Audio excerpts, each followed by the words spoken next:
never no. imagined grief could have layers, like peeling an onion only to find more pain underneath. I am When my so husband, sorry. Richard, passed away, I thought the hardest part would be learning to live without him. But that was before the lawyer slid the thick envelope across the mahogany table and told me, in a voice so polite it almost sounded rehearsed, "Mrs. Whitmore, your husband left his entire fortune to your children." My breath caught somewhere between disbelief and humiliation. $50 million. Gone. Not to strangers, not even to charity, but to the 3 children I'd raised, the ones who still called me Mom as if the word carried warmth and not obligation. For 23 years, I'd stood beside Richard through everything: his failed investments, his late nights, his triumph when Whitmore Holdings finally rose from the ashes. I typed his letters when his hands trembled from exhaustion, soothed him when boardroom politics left him shattered, and smiled through the endless charity galas where my name was never on the invitation, just and wife. And yet, when the moment came for him to show what I'd meant to him, he chose them. Our children. The irony wasn't lost on me. I was the one who tucked them into bed, nursed their fevers, and held the house together while he built his empire. Now they inherited everything, while I was left with a house too large, too quiet, and suddenly not mine to keep. Across the room, the lawyer cleared his throat softly. "Mrs. Whitmore," he said, "your husband's instructions were quite specific." Specific. Such a sterile word for betrayal. I stared at the will, my hands trembling. The ink was dry, but the wound it carved into me felt fresh and raw. I didn't even care about the money, not at first. It was the message beneath it that broke me, that I was replaceable, an accessory in his life story rather than a partner in it. When I looked up, my eldest son, Daniel, couldn't meet my eyes. His sister, Emily, sat stiff beside him, her jaw tight. Only Michael, the youngest, reached for my hand, his expression soft with guilt. "Mom," he whispered, "Dad wanted to make sure we were taken care of. He said you'd understand." Understand? I smiled, but it wasn't kindness that shaped it, it was disbelief. Richard had always believed in order in appearances, in doing what looked right. Maybe he thought leaving it all to the kids made him look noble. Maybe he thought I'd be proud. But pride is a luxury for those who haven't been forgotten. As I sat there, surrounded by the remnants of a life that had once felt whole, I realized this wasn't the end of my marriage. It was just the beginning of understanding it. And what I was about to discover about Richard and about myself would change everything I thought I knew about love, loyalty, and legacy. Richard Whitmore was the kind of man who filled a room before he even entered it. His presence lingered in the air like expensive cologne, assertive, commanding, and impossible to ignore. I met him when I was 24, a junior accountant at a firm where he was the star client. He was 15 years older, already successful, already sure of himself in a way that made everyone else seem unfinished. Back then, I was still learning how to believe in my own reflection. Richard did that for me, at least I thought he did. He called me steady, said I grounded him, made him feel human again after years of business, taking more than it gave. When he proposed, he didn't do it with flowers or poetry. He simply said, "I can't imagine my life without you." I mistook that for love. For a while, it felt real.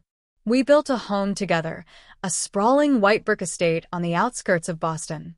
The kind of house where the windows never rattled in the wind, and the garden always smelled faintly of roses, because I made sure it did.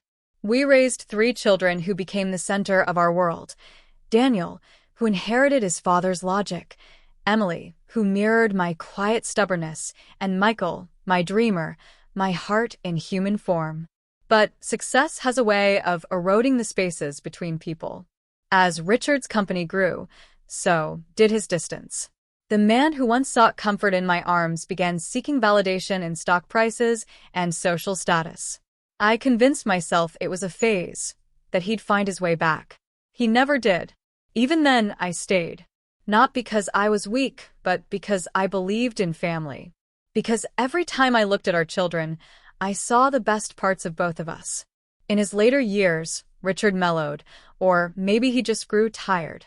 He spent more evenings at home, reading beside the fire, his hair silvering at the edges. We spoke less, but when we did, there was a gentleness I hadn't seen in years. I took it as a quiet reconciliation, a peace built from endurance. Which is why the will felt like a slap from the grave. It wasn't just about money, it was about what that money represented. Recognition. Partnership. Memory. After the funeral, the children stayed at the house for a few days. The atmosphere was a strange blend of mourning and calculation, grief measured against expectation. Daniel spoke mostly in numbers, discussing estate logistics. Emily stayed busy, cleaning, organizing, avoiding eye contact. Michael lingered close, watching me with the cautious concern of someone afraid I might break. But I wasn't broken. Not yet. Because beneath the shock, something inside me stirred. A quiet, insistent thought that maybe Richard hadn't done this out of cruelty. Maybe there was something more behind his decision. And if there was, I was going to find out. The house felt different after everyone left. Too still, too deliberate, like it was holding its breath. Every corner seemed to echo with fragments of Richard's presence. The faint trace of his cologne in the hallway, the stack of business magazines on the side table, the antique clock in his study that still ticked with stubborn precision. I wandered through the silence like a stranger, touching things that once felt familiar. The framed photos, the half-read book by his bedside, the fountain pen he always used. Each object whispered a version of him I used to know. But the will wouldn't leave my mind. Every time I closed my eyes, I saw his signature, firm, unwavering. It didn't make sense. Richard was meticulous, calculated. He planned every detail of his life, from quarterly budgets to the temperature of his morning coffee. Why would he exclude me entirely? I needed answers. So, I went to his study, the one place I rarely entered when he was alive. The air was heavy with the scent of old paper and cedar polish. His desk was immaculate, just as he'd left it.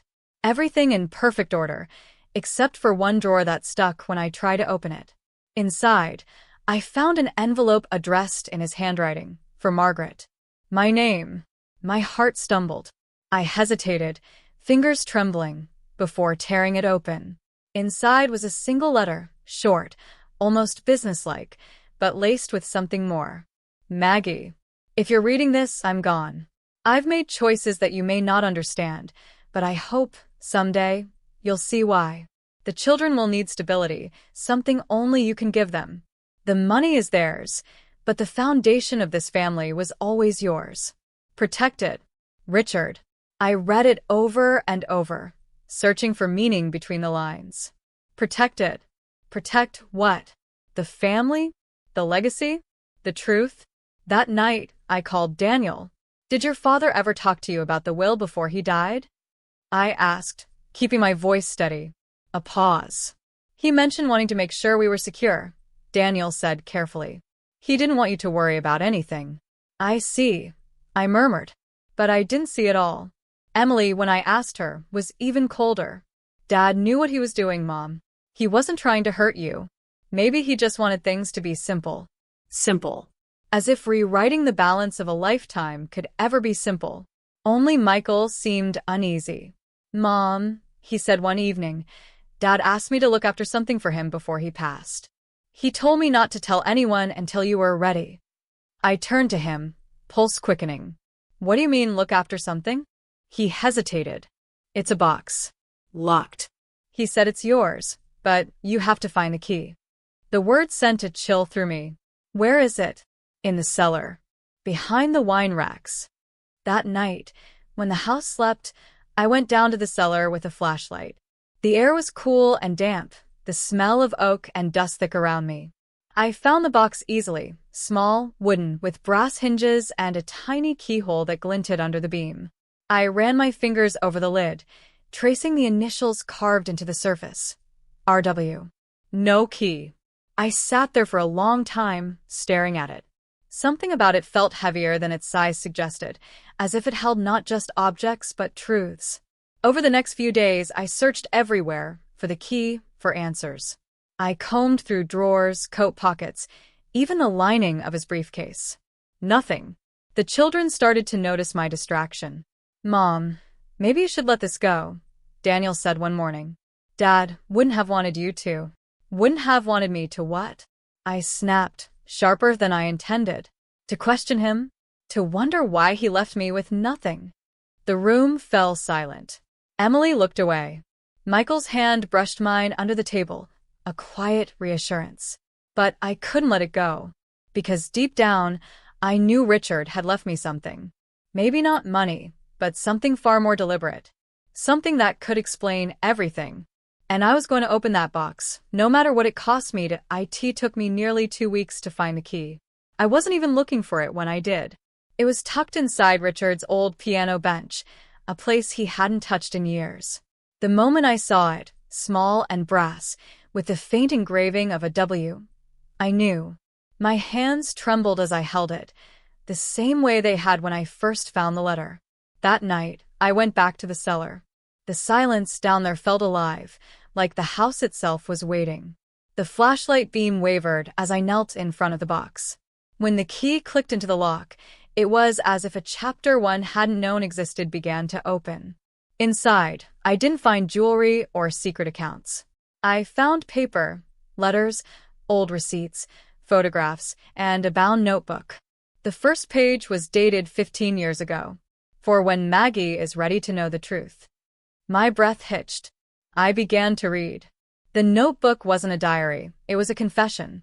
Page after page, Richard wrote about the choices he'd made, about the years when he nearly lost everything, and the decisions that saved his company but cost him his peace.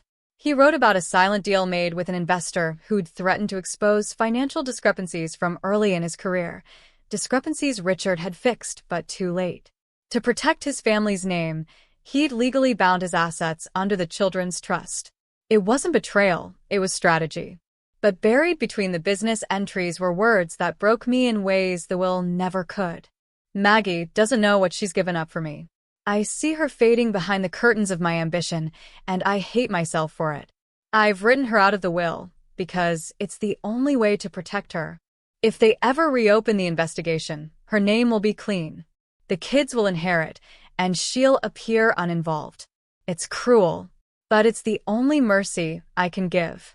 I read those lines again and again, the ink smudged in places where tears, or maybe guilt, had blurred his handwriting. He hadn't left me nothing. He had left me safety. And suddenly, everything I thought I knew about our marriage shifted. He hadn't distrusted me. He'd shielded me. Every cold night, every distant silence. It wasn't rejection. It was penance. As I turned the last few pages, I found one more letter folded neatly in the back, written in a shaky hand. Maggie, if I had more time, I would have told you everything. I know you'll think I didn't love you enough to trust you, but you were the only thing I never wanted to taint with my mistakes. The children will never understand why I did it, but one day you might. The fortune isn't the legacy, it's them. Protect them, and you'll protect me. R. For a long moment, I couldn't move. The cellar spun around me, the weight of 15 years pressing down like gravity itself. I thought I'd been erased from his life. Instead, I was the reason he'd written his last chapter the way he did. Tears came, not the bitter kind, but the ones that cleanse. I pressed the notebook to my chest and whispered into the dark, I understand, Richard. I do. The money, the will, the anger, it all felt meaningless now. What mattered was that somewhere beneath his pride and his secrets, he had loved me in the only way he knew how, by protecting me from a truth too heavy to bear while he was alive. But love built on silence leaves echoes, and I still had to face the ones walking upstairs. Because my children deserved to know who their father really was. The next morning, I gathered my children in the living room, the same room where we'd once celebrated birthdays, holidays, and laughter that now felt a lifetime away. The light streamed through the tall windows, casting long shadows across the rug. I could still feel the notebook's weight in my hands, its truth humming like a heartbeat. They sat before me, uncertain. Daniel with his arms folded, Emily biting her lip, Michael watching me quietly as if already sensing what was coming. I found something, I began. My voice was calm, steadier than I expected. Your father didn't leave me out of the will, because he didn't love me. He did it to protect us, all of us. Daniel frowned. Protect us? From what? I handed him the notebook. From himself, I said softly. From the mistakes he made, and the people who would have destroyed this family to expose them.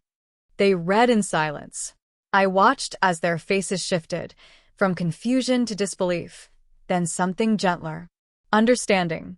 When Emily finally looked up, her eyes shimmered. He never said anything. He couldn't, I replied. He was trying to make things right in his own way. For the first time since the funeral, the air in the room felt lighter. Not joyful, not healed, but real. We spoke for hours afterward, piecing together fragments of a man we'd each known differently. The father, the husband, the businessman. And somewhere in that conversation, anger began to give way to compassion. That night, after they left, I stood by the window of the study, watching the evening settle over the garden. The roses still bloomed where I had planted them years ago, stubborn, fragrant, alive. I thought about Richard's final words, "Protect them and you'll protect me." For years, I believed love was measured by what someone gave you, the gifts, the promises, the shared moments. But maybe love was also measured by what they gave up to keep you safe. I placed the notebook back into the box, locked it again, and tucked the key into my palm. It no longer felt like a secret, it felt like closure. As I turned off the lights, a quiet peace settled in my chest. Richard's $50 million had gone to our children.